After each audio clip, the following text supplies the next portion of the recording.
Este video de física de tercer curso, tanto de bachillerato técnico como científico, desarrolla la capacidad, resuelve problemas que requieran de los principios de la termodinámica y en particular el tema que se desarrolla son los procesos termodinámicos, tanto isotérmicos, isobáricos como isocóricos.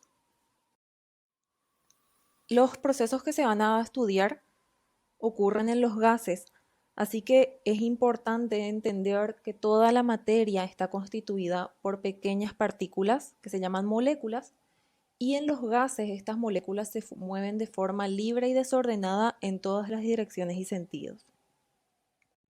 Para definir el estado de un gas, se pueden medir distintas variables.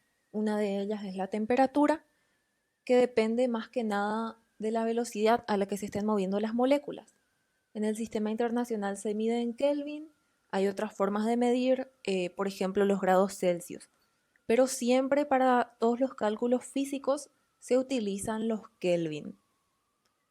También se puede definir el estado de un gas midiendo su volumen o en otras palabras el espacio que ocupa el gas. En el sistema internacional se mide en metros cúbicos y también se puede medir en litros, mililitros, centímetros cúbicos, decímetros cúbicos y otras unidades. Y por último vamos a utilizar la presión, que depende más que nada de los choques que se producen entre las moléculas. En el sistema internacional se mide en pascales y otras formas de medir son las atmósferas y los milímetros de mercurio.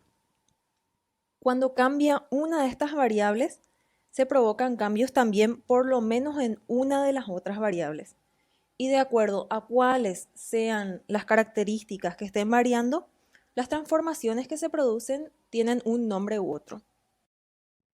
Si la temperatura se mantiene constante, los procesos se llaman isotérmicos. Igual, iso significa igual y térmico temperatura.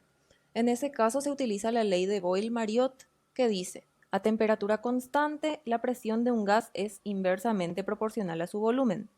Inversamente significa que si la presión aumenta, entonces el volumen va a disminuir y viceversa.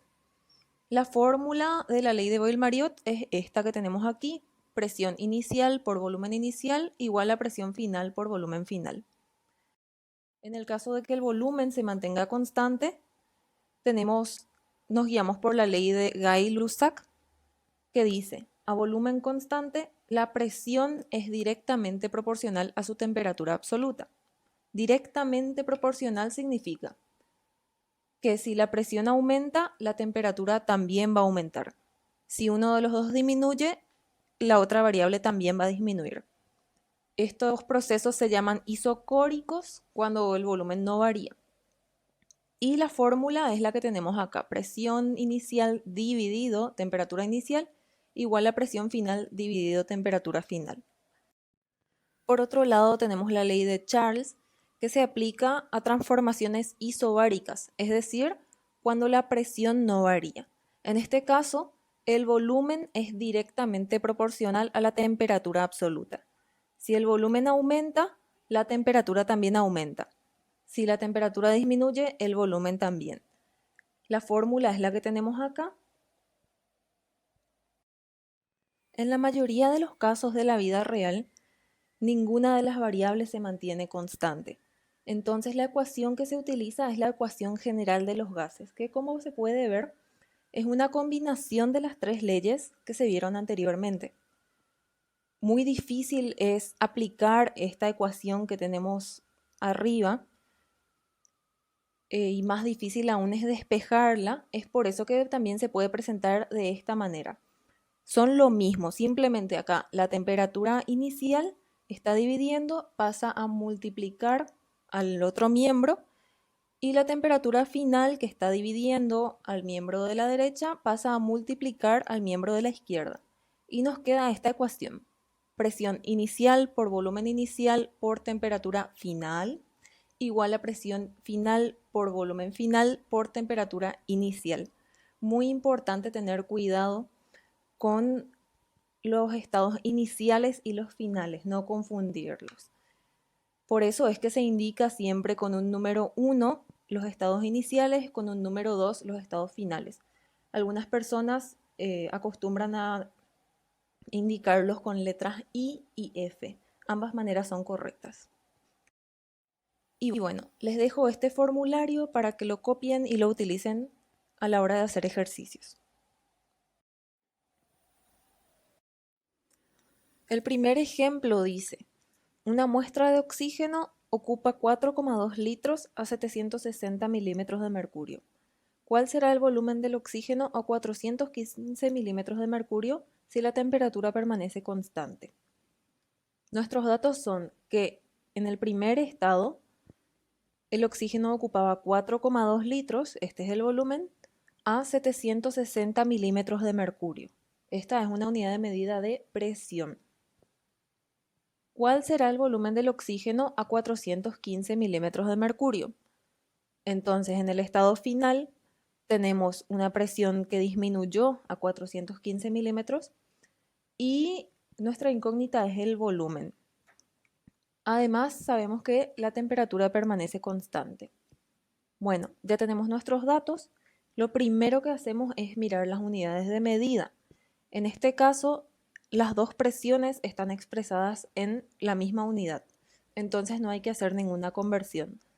Pero siempre tienen que estar expresadas en la misma unidad. Si una estuviera en milímetros de mercurio y la otra en atmósferas o en pascales o en PSI o en cualquier otra unidad, hay que convertir para que las dos estén iguales.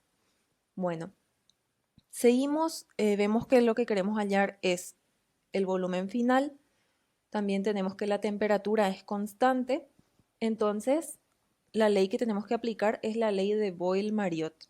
En nuestro formulario dice que la fórmula a usar va a ser presión inicial por volumen inicial igual a presión final por volumen final. Lo que queremos hallar es el volumen final, así que hay que despejar esta ecuación. Acá la presión final está acompañando del mismo lado de la igualdad, así que tiene que pasar al otro lado de la igualdad para que quede ya despejado. Está multiplicando, así que pasa dividiendo y nos queda así. Volumen final solo de un lado y del otro lado presión inicial por volumen inicial como ya estaba, presión final pasa dividiendo. Bueno, ahora ya solamente queda reemplazar los datos. En vez de presión inicial anotamos 760 milímetros de mercurio, en vez de volumen inicial 4,2 litros, la presión final que es 415 milímetros de mercurio. Muy importante anotar siempre las unidades de medida. En este caso vemos que los milímetros de mercurio se pueden simplificar. Ya vemos en este punto que el resultado final va a quedar en litros y multiplicando y dividiendo los números nos queda un resultado de 7,69 litros. Recordamos que la ley de Boyle-Mariotte decía, si la temperatura permanece constante, la presión y el volumen son inversamente proporcionales. Acá la presión inicial era mayor que la final, entonces el volumen inicial tiene que ser menor que el final. Y efectivamente 4,2 es menor que 7,7, entonces está correcto. Vamos con el segundo ejemplo. Un gas está contenido en un recipiente que puede variar su volumen mediante una tapa deslizable o émbolo. Se encuentra inicialmente a 10 grados Celsius y 5 atmósferas, ocupando un volumen de 80 litros. Se procede a calentarlo hasta 90 grados Celsius, ocupando en esas condiciones un volumen de 120 litros. Determino la presión final del gas. Bueno, los datos que tenemos. El gas está contenido, vamos a hablar de su estado inicial, en un recipiente que puede variar su volumen. Ya sabemos que no vamos a usar la ley de Gay-Lussac. Se encuentra inicialmente a 10 grados Celsius la temperatura inicial, 5 atmósferas es la presión inicial, ocupando un volumen de 80 litros, es el volumen inicial. Luego se procede a calentarlo, lo que se viene son ya los datos del estado final, hasta 90 grados Celsius, que es nuestra temperatura final, ocupando en esas condiciones un volumen de 120 litros.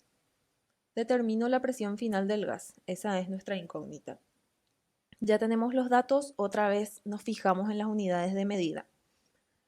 En ambos casos las temperaturas están expresadas en grados Celsius, los volúmenes en litros, presión tenemos solamente una vez y ya podemos ver que el resultado final nos va a dar en atmósferas.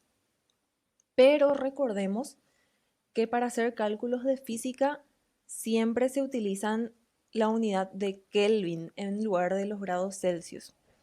Así que hay que convertir las temperaturas. La forma de convertir grados Celsius a Kelvin es sumar 273. Así que vamos, la temperatura inicial era 10 grados Celsius y otra forma de expresarlo son 283 Kelvin. La temperatura final de 90 grados Celsius, si le sumamos 273, nos da 363 Kelvin. Bueno, vemos que la temperatura varió, el volumen varió, también la presión varía y estamos buscando cuál fue la variación en la presión. Entonces, la fórmula que vamos a usar es la ecuación general de los gases, cuando ninguno de las variables se mantiene constante. Usamos ya directamente la segunda forma de expresar. Lo que queremos hallar es la presión final. En este caso nos están molestando en esta ecuación el volumen final y la temperatura inicial. La misma forma de despejar. Este queda solo de un lado de la igualdad, del otro lado quedan presión inicial por volumen inicial por temperatura final, dividido volumen final por temperatura inicial. Mucho cuidado por no confundirse los estados iniciales con los estados finales. Luego ya directamente reemplazamos los valores.